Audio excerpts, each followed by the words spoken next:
금요일입니다. 예수님이 우리의 죄를 사하시기 위하여 죄값을 치르심으로 우리가 구원을 받았습니다. 오늘 읽은 고린도전서 5장 7절 말씀에 이런 말씀이 기록되어져 있습니다. 새 덩어리가 되기 위하여 묵은 누룩을 내버리라. 우리의 유월절 양 곧 그리스도께서 희생되셨느니라. 묵은 누룩은 죄를 상징하고 있습니다.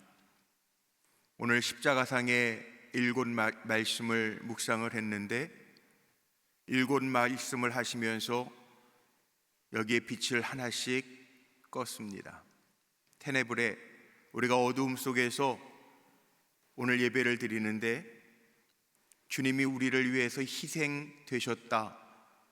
우리의 묵은 누룩이 주님의 희생으로 말미암아 없어졌다, 던져졌다라고 하는 것을 우리는 마음에 새겨야 됩니다. 영지주의자들은, 이 바울 당시의 영지주의자들은 영과 육을 구별합니다. 쉽게 말하면 아주 영적인 사람은 육적으로 어떠한 삶을 살든지 영적인 상태가 영향을 받지 않는다라고 하는 생각을 했습니다. 이러한 생각은 오늘 다 읽지는 않았지만 고린도전서 2장 말씀에 보면 교만한 거죠. 교만의 죄는, 이 교만이라고 하는 것은 자기 자신을 스스로 용납하게 만드는 죄입니다. 죄는 가만히 놔두면 죄에는 능력이 있어서 퍼지게 되어 있습니다. 우리가 왜 죄에 빠질까요? 죄에는 힘이 있습니다. 마치 오늘 본문에 나와 있는 것처럼 누룩이 온 반죽에 영향을 미치듯이 죄는 암과 같습니다. 퍼집니다. 그래서 사도 바울이 이러한 죄의 능력을 알았기 때문에 이 죄라고 하는 것을 제거하라고 명하고 있습니다. 고린도전서 2장이나 5장 2절이나 13절 말씀에 보면 내쫓으라, 죄값을 처리하라 라고 하는 말이죠. 죄의 값을 처리하는 것, 이게 징계입니다. 영상을 통해서 예수님께서 우리를 위해서 십자가를 지시는 모습을, 그리고 우리의 죄값을 대신해서 십자가에서 그 죄값을 치르시며 손에 못이 박히고 다리에 못이 박히는 모습을 보셨습니다. 죄값을 처리하셨습니다. 죄를 방치하면 죄는 퍼져가기 때문에, 병들게 하기 때문에 죄의 값을 주님이 십자가에서 다 치르시고 희생되심으로 말미암아 우리를 살게 하셨습니다. 왜 예수님이 십자가에서 징계를 받으셨나요? 징계의 목적이 뭔가요? 바로 우리를 변화시키시기 위해서,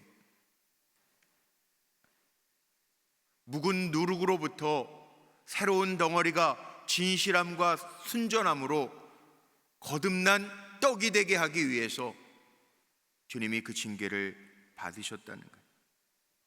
징계의 목적은 우리가 회개하고 돌아오는 것이 목적입니다. 오늘 성금요일, 주님의 보혈을 흘려주신 그 사랑과 그 십자가를 붙들고 나를 대신해서 징계받으신 주님의 그 말씀 앞에 겸손하게 엎드려 회개할 수 있는 저와 여러분이 되어야 할 줄로 믿습니다. 성령으로 거듭난 참된 기독교인들의 가장 깊은 마음 속에는 부활하셔서 영원히 살아계신 그 하나님의 어린 양, 그의 흘리신 십자가의 보혈, 그 능력이 있습니다. 그 보혈은 우리를 향한 하나님과 및 그의 아들의 사랑의 증거로서 성령이 아니면 그 사랑을 도무지 알 수가 없습니다. 그러나 그 사랑의 넓이와 깊이와 광대함을 아는 만큼, 예수 그리스도가 믿어지는 만큼 우리는 하나님의 백성 다워지며 그리스도의 제자답게 변화되어집니다. 우리가 지금 누리고 있는 복과 생명이 어디에서부터 흘러나옵니까? 가만히 한번 이 어두움 속에서 묵상해 보세요. 과연 내가 얻은 영원한 생명, 그게 어디에서부터 온 것일까? 우리를 위해서 십자가에서 죽으시고 부활하신 우리 주 예수 그리스도로부터 온 것입니다. 그래서 우리가 십자가 고백합니다. 사도 바울도 고린도전서 2장 1절로 5절 말씀에 보니까 이렇게 선포하고 고백합니다. 형제들아, 내가 너희에게 나아가 하나님의 증거를 전할 때 말과 지혜의 아름다운 것으로 아니하였나니 내가 너희 중에서 예수 그리스도와 그가 십자가에 못 박힌 것 외에는 아무것도 알지 아니하기로 작정하였습니다. 내가 너희 가운데 거할 때 약하고 두려워하고 심히 떨었노라.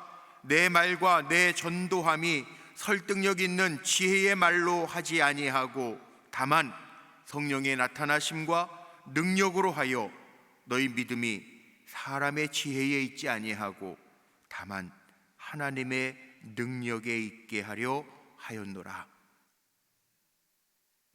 십자가는 우리에게 죄사함의 능력입니다. 바울은 오늘 고린도전서 5장 7절 8절을 통해서 교회의 각 지체들이 힘써야 할 부분들을 알려줍니다.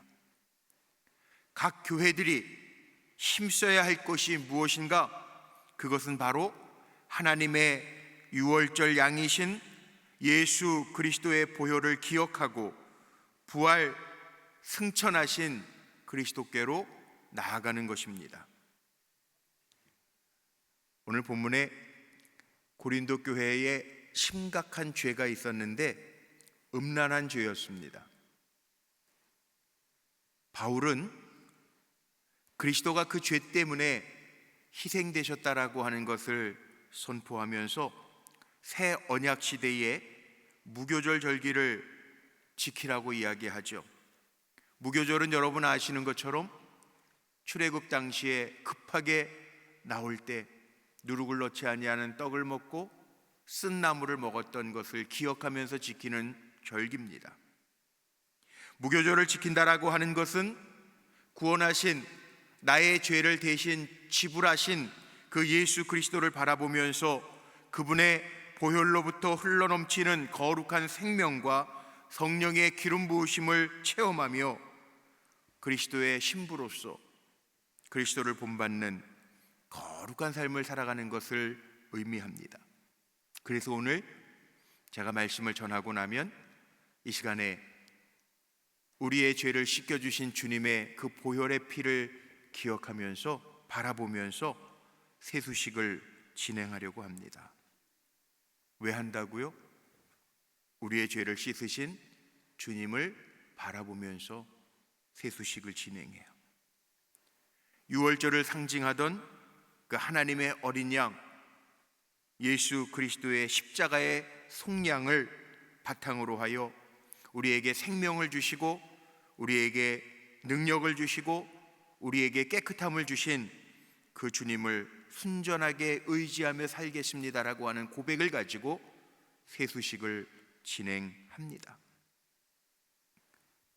바울은요, 죄인된 성도들에게 이렇게 조치하는 거죠.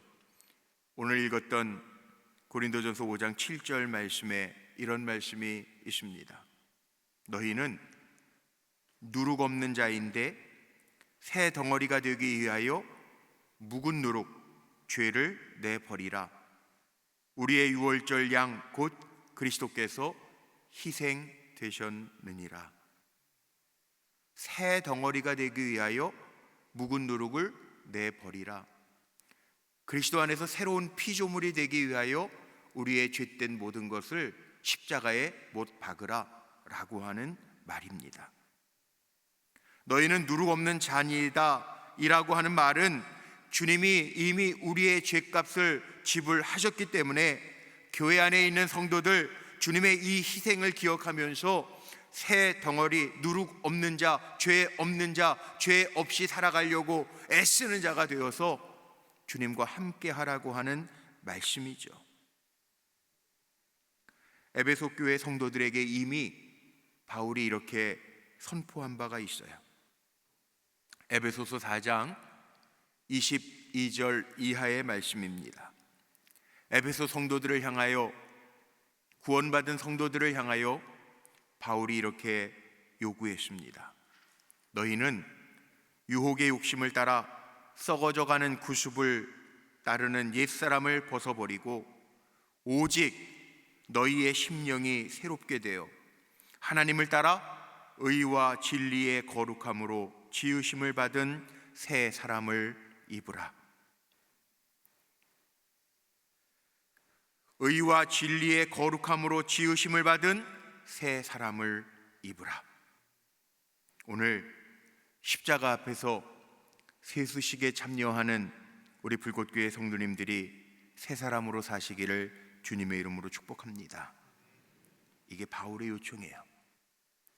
오늘 본문에 함께 보았던 8절 말씀에 나오는 것처럼 이러므로 우리가 명절을 지키되 묵은 누룩으로도 말고 악하고 악의에 찬 누룩으로도 말고 누룩이 없는 오직 순전함과 진실함의 떡으로 하자. 무교절을 지키라고 하는 이야기가 뭡니까? 여기에 묵은 누룩, 죄된 것, 옛사람, 악하고 악의에 찬 누룩, 이런 걸로 말고 누룩 없이 순전함과 진실함의 떡으로 하자. 우리 사랑하는 성도님들을 축복합니다. 고린도 교회 안에 있었던 음행과 같은 죄의 누룩, 여기에서 벗어나 유월절 양으로 깨끗하게 된, 그래서 너희는 누룩이 아니라 새로운 떡인데 진실함과 순전함으로 되는 것, 이렇게 되라는 거죠. 오늘 이 성금요일에 하나님의 어린 양의 보혈로 유월절을 지낸 우리가 죄의 누룩 없는 삶을 신실하게 지켜가며 우리 주 예수 그리스도와 믿음으로 연합하여 철저하게 주의 계명을 지키며 살아가는 우리 모두가 되기를 주님의 이름으로 축원하고 축복합니다. 기도하시겠습니다.